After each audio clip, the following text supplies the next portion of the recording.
Halo, Assalamualaikum warahmatullahi wabarakatuh. Selamat pagi anak-anak. Apa kabar hari ini? Alhamdulillah, tetap semangat, luar biasa. Allahu Akbar. Ibu berharap kalian sehat selalu ya. Tetap semangat dan jangan malas. Oke? Nah, hari ini kita akan belajar fikih. Dibuka bukunya halaman 25 tentang sholat qashar. Kemudian syarat sah sholat qashar. Sholat qashar juga ada syaratnya, tidak boleh sembarangan. Yang pertama, perjalanan dengan minimal 3 farsah atau 80,64 kilometer. Jadi jangan misalnya dari rumah terus ke Mekarsari misalnya, ada tempat saudara, itu kalian sholat qashar tidak boleh karena itu terlalu dekat. Misalnya dari Cilengsi ke Jawa Timur, ke Cilengsi ke Surabaya misalnya, itu jauh. Kalau jaraknya jauh berarti kalian boleh sholat qashar. Yang kedua, perjalanan yang bukan diniatkan untuk hal yang tidak baik seperti berjudi, mencuri, mabuk-mabukan, pokoknya hal-hal yang tidak disukai oleh Allah itu tidak boleh melakukan sholat qashar kecuali berhaji atau silaturahmi. Misalnya silaturahminya ke rumah siapa? Ke rumah nenek. Rumah neneknya di mana? Rumah neneknya ada di Madura misalnya. Itu boleh sholat qashar ya. Yang ketiga, sholat qashar dilakukan dengan syarat sholat yang rakaatnya 4. Nih, kalau sholat qashar rakaatnya 2, rakaatnya 3 itu tidak boleh. Hanya yang rakaatnya 4. Karena kalau rakaatnya 2 seperti sholat subuh, nanti nggak sholat subuh.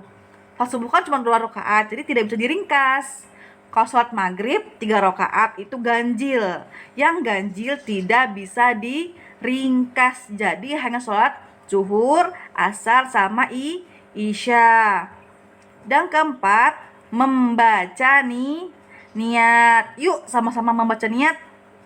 Usolli fardhu zuhri raq'ataini qusron lillahi ta'ala. Artinya, aku niat sholat fardu zuhur 2 rakaat qashar karena Allah Ta'ala. Yang kelima, tidak bermakmum kepada orang yang melaksanakan sholat fardu.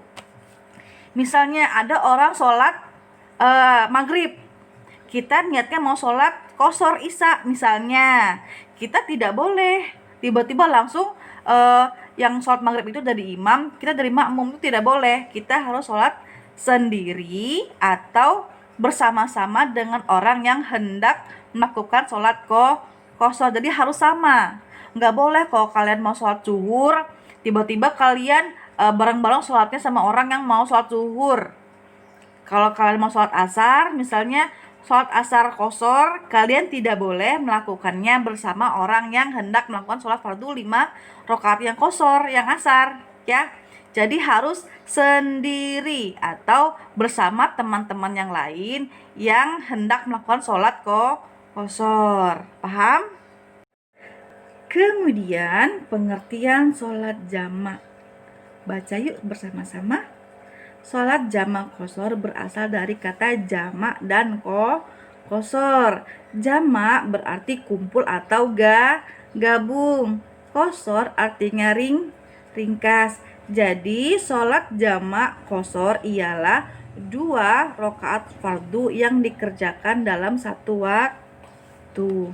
Misalnya kalian ingin sholat jamak qashar, sholat zuhur dan sholat asar.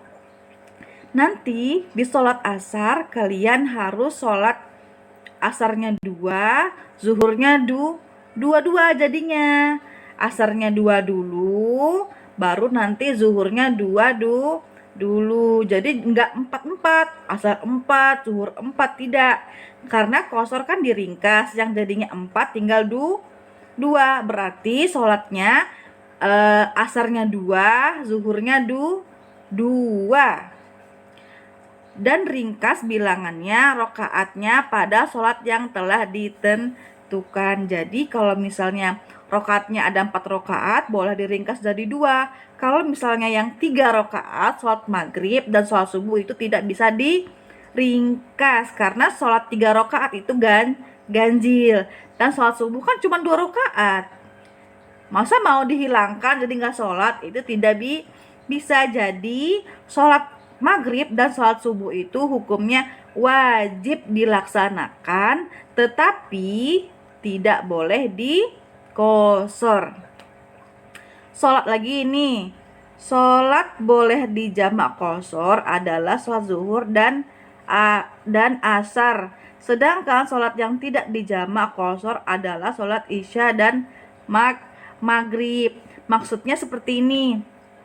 Kan kalau sholat zuhur, sholat asar kan rakaatnya ada 4. Jadi boleh digabung. Tapi kalau sholat isya dan sholat maghrib itu tidak bisa digabung. Misal boleh, tapi sholatnya misalnya di sholat maghrib. Kalian sholat maghrib dulu 3 rakaat.